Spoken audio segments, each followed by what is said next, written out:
खोपोली शिवसेना उद्धव बाळासाहेब ठाकरे पक्षाच्या शहर प्रमुखपदी प्रवीण भाऊ शिंदे यांची नियुक्ती।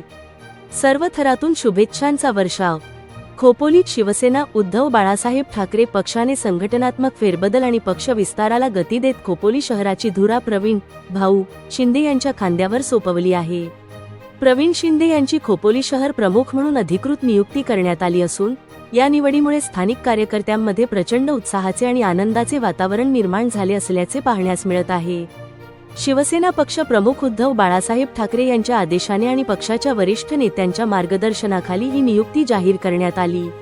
नियुक्ती जाहीर झाल्यानंतर शिवसेना कार्यालयात शहर प्रमुख प्रवीण शिंदे यांना शुभेच्छांचा वर्षाव करत पुढील वाटचालीस शुभेच्छा देण्यासाठी शिवसेना तालुका प्रमुख खालापूर एकनाथ पिंगळे, तालुका संपर्क प्रमुख उमेश गावंड, खोपोली प्रवक्ते विकास चाळके, शिवसेना महिला आघाडी अनिता पाटील, सुविधा विचारे, किशोरी शिगवण, नंदाताई, अदिती गुरव, सुनंदा बने, संगीता गुरव, सुलोचना दाभाडे, छायाताई, कपिला पाटील यांसह युवा सेना, महिला आघाडी, शिवसेना सर्व अधिकृत संघटना मोठ्या संख्येने उपस्थित होते। तसेच राष्ट्रवादी काँग्रेस पक्षाचे रायगड जिल्हा उपाध्यक्ष डॉक्टर सुनील पाटील यांनी सुद्धा शुभेच्छा देण्यासाठी हजेरी लावली होती। प्रवीण शिंदे हे गेल्या अनेक वर्षांपासून पक्षाशी एकनिष्ठ राहून तळागाळातील नागरिकांचे प्रश्न सोडवण्यासाठी कार्यरत आहेत। त्यांच्या यात सामाजिक कार्याची आणि निष्ठावंत नेतृत्वाची दखल घेत पक्षाने त्यांच्यावर ही मोठी जबाबदारी सोपवली आहे। शहरात पक्षाची संघटनात्मक बांधणी अधिक मजबूत करणे, सर्वसामान्य जनतेचे प्रश्न प्रखरतेने मांडणे आणि वचन आमचे साथ जनतेची हा पक्षाचा विश्वास घराघरात पोहोचवणे हे आपले मुख्य उद्दिष्ट असल्याचे नवनियुक्त शहर प्रमुख प्रवीण शिंदे यांनी आपले मत व्यक्त केले। या निवडीबद्दल खोपोली शहरातील शिवसेना पदाधिकारी, माजी लोकप्रतिनिधी, निष्ठावंत शिवसैनिक आणि हितचिंतकांकडून प्रवीण शिंदे यांच्यावर शुभेच्छांचा वर्षाव होत आहे। आगामी काळात त्यांच्या नेतृत्वाखाली खोपोली शहरात शिवसेना उद्धव बाळासाहेब ठाकरे पक्षाला अधिक बळकटी मिळेल असा विश्वास उपस्थित कार्यकर्त्यांनी व्यक्त केला आहे। सर्वांना जय महाराष्ट्र।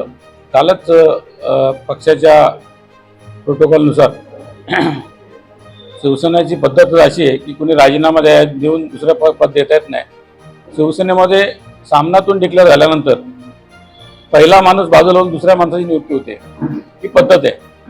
त्याप्रमाणे कालच सामनातून प्रवीण वसंतराव शिंदे यांचं नाव डिक्लेअर झालं आणि संपूर्ण खोपोली शहरामध्ये महिला आघाडी असेल, ज्येष्ठ शिवसैनिक असतील, युवा सेना असेल किंवा सर्व पदाधिकारी असतील यांच्यामध्ये एक आनंदाचं वातावरण निर्माण झालं की त्यांना कुठेतरी एक जुन्या शिवसैनिकाला न्याय दिल्याची भावना प्रत्येकाच्या मनामध्ये निर्माण झाली। तसं पाहिलं तर शिंदे हे जुने शिवसैनिक आहेत, हाडाचे शिवसैनिक आहेत आणि जुन्या शिवसैनिकांना त्यांनी फार जवळून पाहिलंय। त्यावेळेचे शेलारमामा असतील, त्यावेळेचे मोरेसाहेब असतील, या सगळे जुने खोपकर असतील, त्यांना शिवसेना वाढवताना त्यांनी पाहिलेलं आहे आणि मला त्यांच्यावर पूर्ण विश्वास आहे की त्या पद्धतीने जुनी शिवसेना वाढली।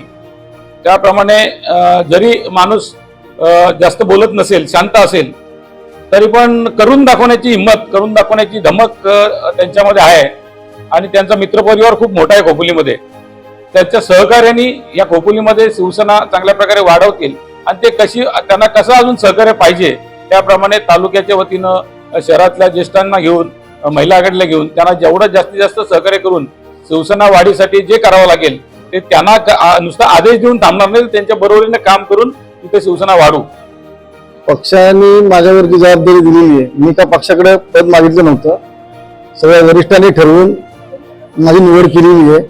तिला मी न्याय देण्याचा पूर्णतः प्रयत्न करणार आहे।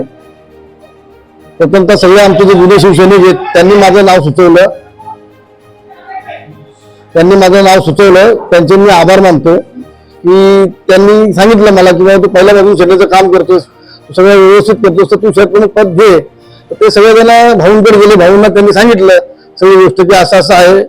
मग भाऊंनी सगळ्यांच्या विचारात घेऊन पक्षाच्या विचारात पक्षश्रेष्ठीने निर्णय दिला, त्यानंतर माझं नाव सामनामधून डिक्लेअर झालं। आता माझं जे नाव डिक्लेअर झालं शहर प्रमुख म्हणून, शहराचं काम येणाऱ्या 3 वर्षात एकदम व्यवस्थित करून जसं पक्षवाढीचं काम करता येईल त्याप्रमाणे मी पक्षवाढीचं काम करणार आहे आणि सगळ्यांना ते बरोबर घेऊन महिला, युवा सेना, महिला आघाडी, आमचे ज्येष्ठ सगळे शिवसैनिकांना घेऊन मी पक्ष बांधायचं काम करणार आणि जशी ज्याप्रमाणे संघटना वाढवायचे माझ्याप्रमाणे जे प्रयत्न होतील त्याप्रमाणे मी प्रयत्न करून संघटना वाढवायचं काम करणार आहे. त्यासाठी मला वरिष्ठांची मदत लागणार आहे आणि ते मला नक्कीच मदत करतील एवढं बोलून मी थांबतो.